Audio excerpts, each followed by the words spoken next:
ये अंदाजा लगाओ, ये सोचो कि अगर इस प्रदेश के अंदर सबसे ताकतवर कोई वोट है तो किसके पास है।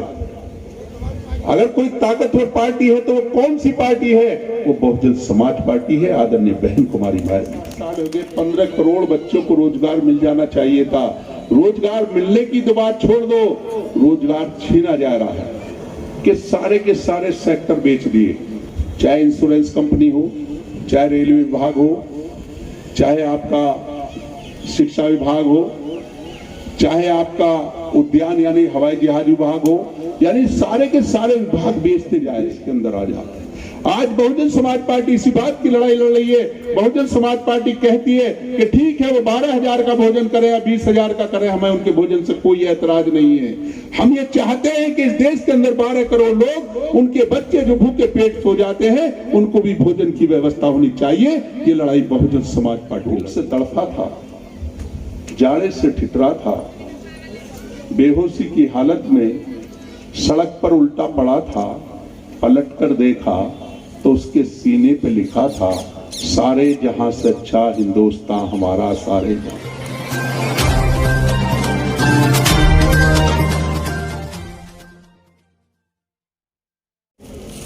सम्मानित साथियों, सबसे पहले मैं किन अल्फाजों से, किन शब्दों से आप लोगों का शुक्रिया अदा करूं कि आप लोगों ने यहां पहुंचकर हमारे सम्मानित साथियों का सम्मान बढ़ाने के लिए, यहां से अपना विधायक बनाने के लिए और नीले झंडे को बुलंद करने के लिए और 5वीं बार उत्तर प्रदेश की मुख्यमंत्री आदरणीय बहन कुमारी मायावती जी को बनाने के लिए जो आपने अपना कीमती समय दिया, मैं उसके लिए अपनी तरफ से, अपने साथियों की तरफ से, एक साथी का तहे दिल से शुक्रिया अदा करता हूं, आभार व्यक्त करता हूं।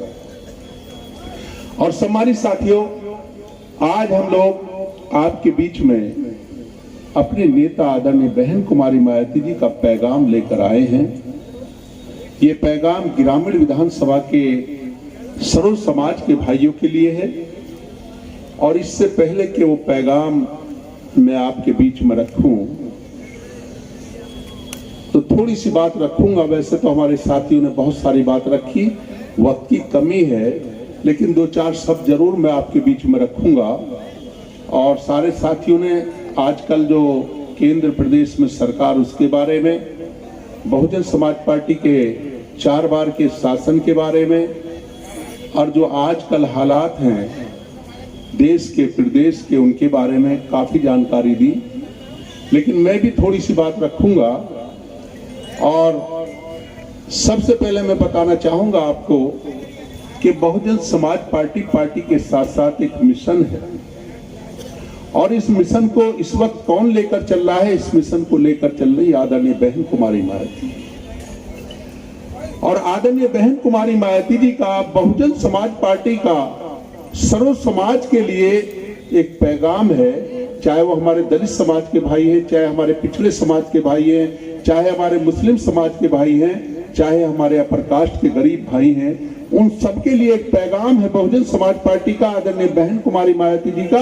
और वो पैगाम क्या है हर एक साथी के लिए, वो 2 लाइन में मैं आपके बीच में रख रहा हूं कि हयात लेके चलो, कायनात लेके चलो, हयात लेके चलो, कायनात लेके चलो, चलो तो सारे जमाने को साथ लेके चलो, चलो तो सारे जमाने को साथ लेके चलो। ये पैगाम है हमारे नेता आदरणीय बहन कुमारी मायावती जी का हर समाज के व्यक्ति के लिए, हर समाज के लिए। मेरे भाइयों, मेरे दोस्तों, आज ये बहुजन समाज पार्टी किस बात की लड़ाई लड़ रही है? ये बहुजन समाज पार्टी इस देश में रहने वाले इन गरीब, मजलूम, बेसहारा लोगों की लड़ाई लड़ रही है। आज इस देश को आजाद हुए 74 साल हो चुके हैं और हर व्यक्ति कहता है कि हम इस देश के अंदर आजाद हैं। हर पार्टी का नुमाइंदा कहता है कि हम इस देश के अंदर आजाद हैं। हर समाज का व्यक्ति कहता है हम इस देश के अंदर आजाद हैं। लेकिन कैसी आजादी मिली है? मात्र 10% लोगों को इसकी आजादी का फायदा हुआ है। बाकी 88-90% लोग आज भी ऐसी जिंदगी गुजार रहे हैं जो आजादी से पहले गुजार रहे थे। और ये हकीकत है, जो लोग आज आजाद कहलाने लायक हैं, जो इस देश के रहनुमा बने बैठे, उनका इस आजादी में कोई योगदान नहीं है। अगर योगदान है तो इस देश में रहने वाले इन कमजोर, मजलूम, बेसहारा लोगों का योगदान है। और आज भी ये लोग अगर हमारे देश पर कहीं से कोई आंच आती है तो अपना दिल निकाल कर रख देते हैं, उस आंच को बर्दाश्त नहीं कर सकते और कभी देश की आन को झुकने नहीं देते। ये कमजोर, मजलूम, बेसहारा लोग हर तरीके से खड़े रहते हैं। आज कैसी आजादी मिली है इन्हें। हमारे बीच का एक व्यक्ति भूख से तड़फा था, जाड़े से ठिठरा था, बेहोशी की हालत में सड़क पर उल्टा पड़ा था। पलटकर देखा तो उसके सीने पे लिखा था, सारे जहां से अच्छा हिंदुस्तान हमारा, सारे जहां हिंदुस्तान हमारा। ये है हमारी आजादी। हम मर सकते हैं, मिट सकते हैं अपने देश के लिए। ये कमजोर, मजलूम, बेसहारा लोग हर वक्त कुर्बान रहते हैं। आज 74 साल इस देश को आजाद हुए हो चुके हैं और इस आजादी को हासिल करने के लिए किसी एक व्यक्ति की कुर्बानी नहीं थी, किसी एक समाज की कुर्बानी नहीं थी, बल्कि इस देश में रहने वाले हर समाज के महापुरुषों ने अपनी जान की बाजी लगाकर इस देश को आजाद कराया था। हर समाज के नौजवान साथियों ने अपना खून बहाकर इस देश को आजाद कराया था। हर समाज की माओं ने और बहनों ने अपनी गोद सुनी करके इस देश को आजाद कराया था। किस लिए आजाद कराया था? कि हमें आजादी की जिंदगी मिलेगी, हमें इस देश के अंदर बराबरी का दर्जा मिलेगा, हमें इस देश के अंदर हमारे अधिकार मिलेंगे, हमें इस देश के अंदर इज्जत और सम्मान मिलेगा, हमें इस देश के अंदर रोटी, कपड़ा और मकान मिलेगा। परंतु अफसोस 74 साल की आजादी में मात्र चंद लोगों को इस आजादी का फायदा पहुंचा। बाकी 88-90% लोग आज भी इसी तरीके से जिंदगी गुजार रहे हैं जैसे आजादी से पहले गुजार रहे थे। फर्क इतना है, उस वक्त गोरे अंग्रेज थे, आज काले अंग्रेज हैं। और उसका नतीजा ये है कि जो उस वक्त गरीब था गरीब हो गया, जो अमीर था वो गरीब अमीर हो गया। आज हम कहते हैं कि हम इस देश के अंदर आजाद हैं। आज इस देश के अंदर 10 करोड़ लोग ऐसे हैं जिनके रहने के लिए मकान नहीं है, सर छुपाने के लिए जगह नहीं है। वो अपनी रात कहाँ गुजारते हैं? सड़क के किनारे पर, रेल के प्लेटफार्म पर, झुग्गी झोंपड़ियों के अंदर, पुलों के नीचे। और एक तरफ वो लोग हैं जिन्होंने इस आजादी का फायदा उठाया है, उनके पास बड़ी बड़ी कोठियां, बड़े बड़े महल हैं। अगर वो अपने घर में कोई जानवर भी पालते हैं, कुत्ता भी पालते हैं, तो उसके लिए अलग से बेडरूम बनाया जाता है। मेरे भाई और मेरे दोस्तों, एक तरफ 10 करोड़ लोगों के रहने के लिए जगह नहीं है, सर छुपाने के लिए जगह नहीं है, और एक तरफ एक जानवर के लिए, कुत्ते के लिए अलग से बेडरूम बनाया जाता है। हम कहते हैं हम इस देश के अंदर आजाद हैं। कैसी आजादी है? आज बहुजन समाज पार्टी इसी बात की लड़ाई लड़ रही है। बहुजन समाज पार्टी कहती है कि ठीक है, उनके पास बड़ी बड़ी कोठियां, बड़े बड़े महल है, हमें उनके महलों से कोई लेना देना नहीं है। हम ये चाहते हैं कि इस देश के अंदर 10 करोड़ लोग, उनके बच्चे जो घर से बेघर हैं, उन्हें घरों की व्यवस्था होनी चाहिए। ये लड़ाई बहुजन समाज पार्टी लड़ रही है। आज जब दिन निकलता है तो इस देश के अंदर 12 करोड़ लोग ऐसे हैं, इंतजार करते हैं मजदूरी का, खड़े हो जाते हैं चौराहों पर।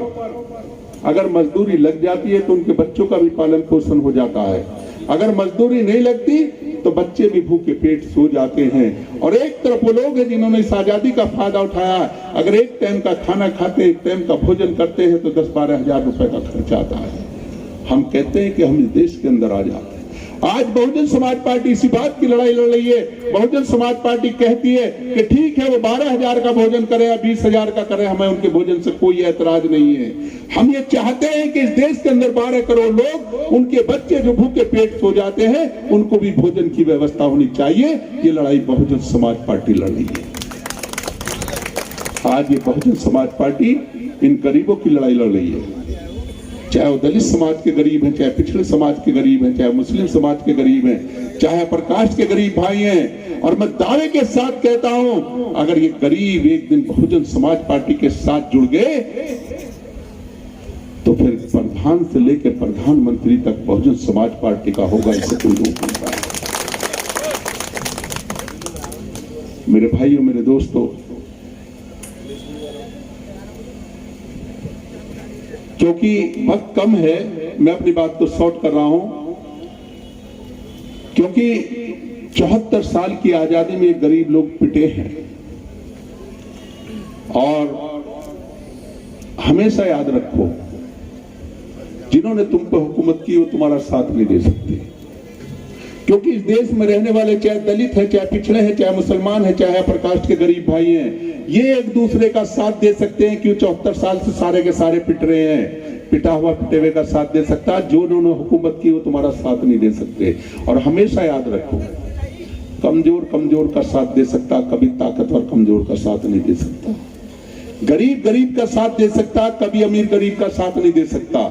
इसलिए पिटा हुआ पिटे हुए का साथ दे सकता है, यानी पिछड़े वर्ग के भाई दलित समाज का साथ दे सकते हैं, मुस्लिम समाज दलित समाज का साथ दे सकता है, अपर कास्ट के गरीब भाई पिछड़ों का साथ दे सकते हैं। आपस में एक दूसरे का साथ हो सकता है, यानी पिटे पिटों का साथ हो सकता है। पीटने वाले और पिटने वालों का कभी साथ नहीं हो सकता। अगर न समझ में आइए तो एक मिसाल देता हूं। आपने बाजरे की खिचड़ी देखी होगी। अगर बाजरे की खिचड़ी में दूध मिला दिया जाए तो उसमें मिक्स नहीं होता।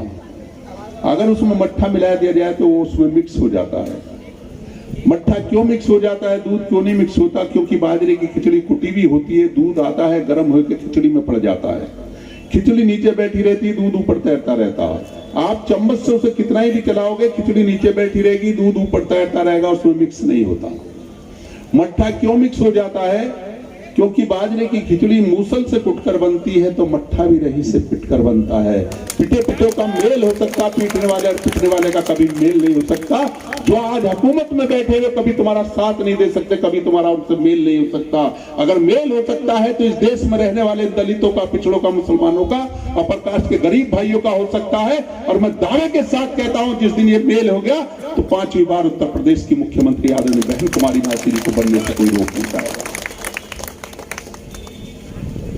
मेरे भाइयों, मेरे दोस्तों, आज थोड़ी सी बात और कहूंगा, क्योंकि आजकल के हालात इस तरीके के हैं। आज देश में, प्रदेश में भारतीय जनता पार्टी की सरकार है। बहुत अच्छे अच्छे वादे करते हैं। जब ये सरकार में नहीं थे तो बहुत अच्छे अच्छे वादे किए। इनका आप एजेंडा निकाल कर देखोगे तो आपको मालूम हो जाएगा। इन्होंने सबसे पहले कहा था कि हम जिस दिन सरकार में आएंगे, जब हमारी सरकार बनेगी, तो 6 माह के अंदर अंदर हम भी जो हमारे देश का काला धन है उसे अपने देश में वापस लाएंगे और हर गरीब के खाते में 15 लाख रुपए जाएंगे। आज 7.5 साल इनकी हुकूमत बने हो गए, किसी एक गरीब के खाते में एक पैसा नहीं गया।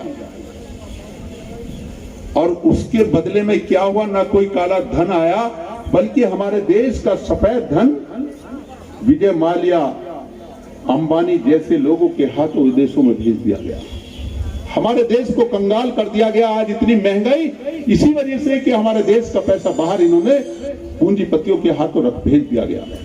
ये वादा इनका खोखला साबित हुआ। इन्होंने कहा था कि हम हर प्रति वर्ष 2 करोड़ बच्चों को, युवाओं को रोजगार देंगे। मेरे भाइयों, मेरे दोस्तों, आज 7.5 साल हो गए, 15 करोड़ बच्चों को रोजगार मिल जाना चाहिए था। रोजगार मिलने की तो बात छोड़ दो, रोजगार छीना जा रहा है। अभी हमारे भाई बघेल साहब बोल रहे थे, कैसे छीना जा रहा है, कैसे तुम्हारे साथ धोखा किया जा रहा है। हमारे बघेल साहब बोल रहे थे कि सारे के सारे सेक्टर बेच दिए। सेक्टर का मतलब विभाग बेच दिए, चाहे इंश्योरेंस कंपनी हो, चाहे रेलवे विभाग हो, चाहे आपका शिक्षा विभाग हो, चाहे आपका उद्यान यानी हवाई जहाज विभाग हो, यानी सारे के सारे विभाग बेचते जा रहे हैं। क्यों बेचते जा रहे हैं? केवल पूंजीपतियों को देते जा रहे हैं। उसका नतीजा क्या निकलेगा आप खुद समझ लेंगे। वो प्राइवेट कंपनी को चले जाएंगे सारे के सारे, और प्राइवेट कंपनी वाले मन मर्जी नौकरी देते हैं। सरकारी के हिसाब से नौकरी नहीं मिलती। अगर आज आपका बेटा किसी विभाग में जीएम है, या रेलवे विभाग में जीएम है, तो आज उसे 1.5 लाख रुपए मंथली तनख्वाह मिलती है, एक गाड़ी मिलती है, एक रहने के लिए मकान मिलता है। और जब उसे प्राइवेट वाला खरीद लेगा तो फिर क्या कहेगा, गाड़ी भी यहाँ रख दे, बंगला भी छोड़ दे और 50,000 रुपए तुझे नौकरी के मिलेंगे, करनी करना तो अपने घर को जा। पूरे का पूरा परिवार बर्बाद हो जाएगा, भुखमरी के कगार पर आ जाएगा। ऐसी योजना इन लोग बना रहे हैं। क्यों बना रहे हैं? वो चाहते हैं कि चंद लोगों के हाथ में इस देश की बागडोर चली जाए और बाकी 88-90% लोग हमारे मोहताज बन जाए, हमारे गुलाम बन जाए। ऐसी पॉलिसी लोग बना रहे हैं। इसलिए मेरे भाइयों, मेरे दोस्तों, मेरी आप लोगों से गुजारिश है, अगर आपने उत्तर प्रदेश से इन्हें उखाड़ के फेंक दिया, और उखाड़ के तभी फेंक सकते हो जब आप यहां से अपने विधायक को जिताएंगे और आने वाले वक्त में 5वीं बार उत्तर प्रदेश में बहुजन समाज पार्टी की सरकार बनाएंगे, आदरणीय बहन कुमारी मायावती जी को मुख्यमंत्री बनाएंगे। इन्होंने कहा था, ये वादा भी इनका खोखला साबित हुआ। इन्होंने कहा था हम किसानों के हक में फैसला करेंगे, उनकी फसल का दुगुना मूल्य देंगे। फसल का मूल्य देने की बात छोड़ो, उनकी जमीनों पर कब्जा करने का कानून ले आए। 3 काले कानून ले आए, मजबूर होकर चुनावी फायदे के लिए इन्होंने वापस लिए, और क्या हालात कर दिए। ना किसानों को डीएपी है, ना यूरिया है, ना बीज है, और फसल किस तरीके से लूटी जा रही है आप सब अच्छी तरीके से जानते हैं। किसानों को बर्बाद कर दिया है इन्होंने। अरे इन्हें सबक लेना चाहिए था। अगर किसानों के हित में फैसले लेने थे तो आदरणीय बहन कुमारी मायावती जी से। आपको मालूम है, जब 2007 में उत्तर प्रदेश के अंदर बहुजन समाज पार्टी की सरकार बनी थी, तो उसी दिन, जिस दिन आदरणीय बहन जी ने शपथ ली थी, तो कुर्सी पे बैठने के बाद सबसे पहला क्या फैसला था आदरणीय बहन जी का? सबसे पहले उन्होंने कहा था कि किसानों का जो 4-4, 5-5 साल का गन्ने का मूल्य बाकी है, मैं मिल मालिकों को निर्देश देती हूं कि 15 दिन के अंदर अंदर उनका सारे का सारा पैसा खाते में पहुंच जाना चाहिए। अगर कोई मिल मालिक पैसा नहीं देगा तो मैं उसके मिल की आरती जारी करके किसानों के पैसे की अदायगी कराऊंगी। और मेरे भाइयों, मेरे दोस्तों, इतना ही नहीं, आपको मालूम होगा कि आजादी से लेकर 2007 तक कितना दाम था गन्ने का? 120 रुपए कुंटल। और जब 2012 आया तो गन्ने का कितना मूल्य था? 250 रुपए कुंटल। आदरणीय बहन कुमारी मायावती जी ने 5 साल में डबल से ज्यादा करने का काम किया। और इतना ही नहीं, ये भी ऐलान कर दिया कि जो भी किसान का गन्ना जिस दिन सेंटर पर पड़ जाएगा, 15 दिन के अंदर अंदर उसके खाते में उसका पैसा पहुंच जाना चाहिए। मेरे भाइयों, मेरे दोस्तों, अगर कोई सच्ची देसी किसानों की पार्टी है तो बहुजन समाज पार्टी है, आदरणीय बहन कुमारी मायावती जी। और मेरे भाइयों, मेरे दोस्तों, मैं यही कहूंगा कि कहते हैं कि हम महिलाओं की सुरक्षा करेंगे। आज अगर कोई महिला दिन के 12 बजे निकलती है घर से, तो उसे ये पता नहीं कि तू महफूज भी घर लौटेगी नहीं लौटेगी। और आदरणीय बहन कुमारी मायावती जी की हुकूमत में अगर कोई 12 बजे भी किसी काम से महिला जाती थी तो सकुशल अपने घर लौट कर आती थी। ऐसी कानून व्यवस्था आदरणीय बहन कुमारी मायावती जी ने पैदा की अपने शासन में। मेरे भाइयों, मेरे दोस्तों, इनके सारे के सारे वादे खोखले साबित हुए। इन्हें मतलब क्या है? इन्हें केवल सांप्रदायिकता फैलाने का मतलब है। जब चुनाव आता है तो चीन की बात करने लगते हैं, पाकिस्तान की बात करने लगते हैं, मुसलमानों की बात करने लगते हैं। अरे इन्हें सबक लेना चाहिए। सांप्रदायिकता से नहीं, इंसानियत का पैगाम दें तो ये कामयाब हो सकते हैं, वरना ये बर्बाद हो जाएंगे। इन्हें कोई पूछने वाला नहीं मिलेगा। इन्हें सबक लेना चाहिए आदरणीय बहन कुमारी मायावती जी के शासन से। ऐसा भाईचारा पैदा किया। अगर किसी हिंदू भाई के कोई कांटा लगता था तो उसकी तकलीफ मुसलमान भाई को होती थी। अगर कोई दर्द मुसलमान के होता था तो उसे हिंदू भाई महसूस करते थे। ऐसा भाईचारा पैदा किया। और आपको मालूम होगा 30 सितंबर 2010 को जब बाबरी मस्जिद राम जन्मभूमि का फैसला आना था, फैसला कहाँ आ रहा था? उत्तर प्रदेश में। उत्तर प्रदेश में कहाँ आ रहा था? लखनऊ बेंच में। पूरे देश में सन्नाटा था। हर आदमी खौफजदा था कि पता नहीं क्या हालात पैदा होंगे इस देश के जिस दिन फैसला आएगा। आसपास के सूबे बंद हो गए। आदरणीय बहन जी ने कहा कि मेरा सूबा बंद नहीं होगा। मेरे प्रदेश में फैसला आ रहा है, मेरा सूबा बंद नहीं होगा, मेरे स्कूल भी खुलेंगे, कॉलेज भी खुलेंगे, ऑफिस भी खुलेंगे, हमारे बच्चे भी स्कूल जाएंगे, हम कोई बंद नहीं करेंगे, हमारी सारी व्यवस्था चलेगी, क्योंकि हमें अपना भरोसा है अपने हिंदू भाइयों पे, मुसलमान भाइयों पे। जो भी फैसला आएगा दोनों स्वीकार करेंगे। और हकीकत यही हुई, जिस दिन फैसला आया हमारे हिंदू भाइयों ने भी स्वीकार किया, मुसलमान भाइयों ने भी स्वीकार किया। ऐसा भाईचारा आदरणीय बहन कुमारी मायावती जी ने बनाया। मेरे भाइयों, मेरे दोस्तों, इन्हें सबक सिखाना है जो हमारे भाईचारे को तोड़ना चाहते हैं, हमें आपस में लड़ाना चाहते हैं। हमें एकजुट होकर गरीब जितने भी गरीब हैं, चाहे पिछड़े समाज के हैं, चाहे दलित समाज के, चाहे पिछड़े मुस्लिम समाज के हैं, चाहे अपर कास्ट के गरीब भाई हैं, उन सब की लड़ाई बहुजन समाज पार्टी लड़ रही है। बहुजन समाज पार्टी के साथ हमें जुड़ जाना चाहिए और एक मुश्त होकर इनकी सारे जितने भी प्रोपेगेंडे, जितने भी सांप्रदायिकता फैलाने की कोशिश करें, उनका मुंह तोड़ जवाब देकर अपना विधायक को जिताना है। आदरणीय बहन जी को 5वीं बार उत्तर प्रदेश का मुख्यमंत्री बनाना है। और आखिर में एक बात और कहूंगा कि आज ये लोग कहते हैं कि हमारी सरकार बनेगी। भारतीय जनता पार्टी के लोग कहते हैं कि हमारी सरकार बनेगी, समाजवादी पार्टी के लोग कहते हैं कि हमारी सरकार बनेगी। ये हवाई बात करते हैं। आप ये अंदाजा लगाओ, ये सोचो कि अगर इस प्रदेश के अंदर सबसे ताकतवर कोई वोट है तो किसके पास है? अगर कोई ताकतवर पार्टी है तो वो कौन सी पार्टी है? वो बहुजन समाज पार्टी है, आदरणीय बहन कुमारी मायावती। और मैं दावे के साथ कहता हूं, ये जो हमारे भाई बैठे हैं, सर्व समाज के भाई बैठे हैं, आज हमारे पास हर सीट पर बहुजन समाज का भारी तादाद में वोट है।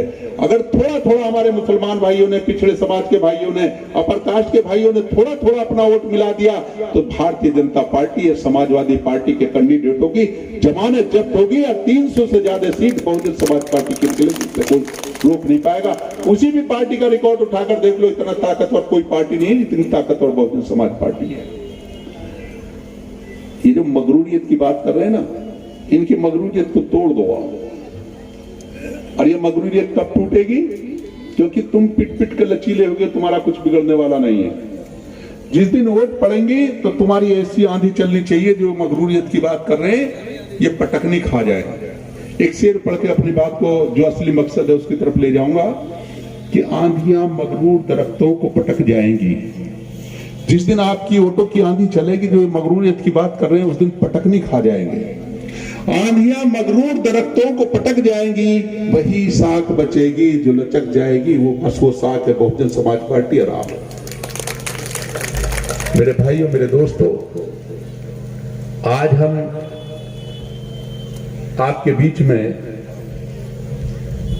अपनी नेता बहुजन समाज पार्टी की राष्ट्रीय अध्यक्ष आदरणीय बहन कुमारी मायावती जी का पैगाम लेकर आए हैं, क्योंकि साथियों चुनाव बहुत करीब है और ये भी हमें फक्र है कि जो मगरूरियत की बात कर रहे हैं, अभी किसी पार्टी का एक भी प्रत्याशी घोषित नहीं हुआ और हम अपनी नेता आदरणीय बहन जी का शुक्रिया अदा करते हैं कि हम लगभग 175 प्रत्याशियों की घोषणा कर चुके हैं और बहुत जल्दी हमारे सारे के सारे प्रत्याशियों की घोषणा हो जाएगी।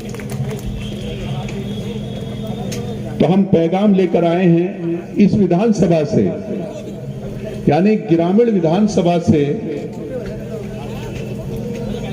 आने वाले 2022 के विधानसभा चुनाव में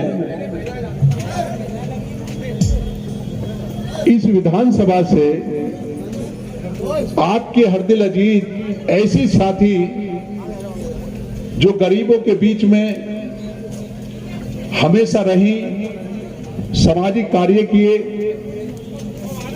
और आपको मैं क्या बताऊं कि आपकी इतनी हरदिल अजीज हो गई वो कि एक साथी झूमने के लिए तैयार है। ये जो भारी भीड़ आज ये पैगाम दे रही है कि सीट से जितने भी प्रत्याशी दूसरे लड़ेंगे वो सब के सब अपनी जमानत जब्त कराएंगे और भारी वोटों से यहां से जीतेंगे हमारे प्रत्याशी। ऐसी शख्सियत को आदरणीय बहन जी ने अपना आशीर्वाद देकर किरण केसरी जी को गिरामीण विधानसभा से अपना प्रत्याशी प्रभारी बनाकर नियुक्त किया है। मैं आदरणीय बहन जी का आभार व्यक्त करते हुए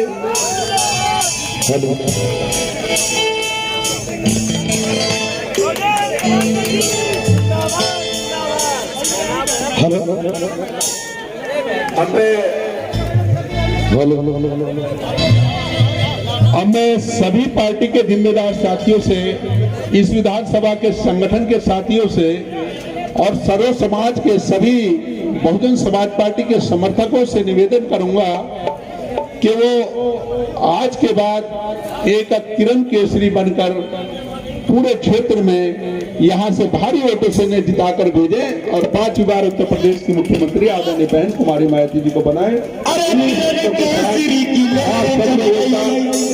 आप सब लोगों का तहे दिल से शुक्रिया अदा करते हुए अपनी बात को खत्म करता हूं। जय भीम, जय भारत, खुदा। मेरा चैनल, आपका चैनल, समाज का चैनल, देश का चैनल NV News 24/7 को आप लाइक करें, सब्सक्राइब करें और ज़्यादा से ज़्यादा इसकी वीडियो को शेयर करें ताकि हर खबर को मैं आप तक आसानी से पहुंचा सकूं। जय भीम।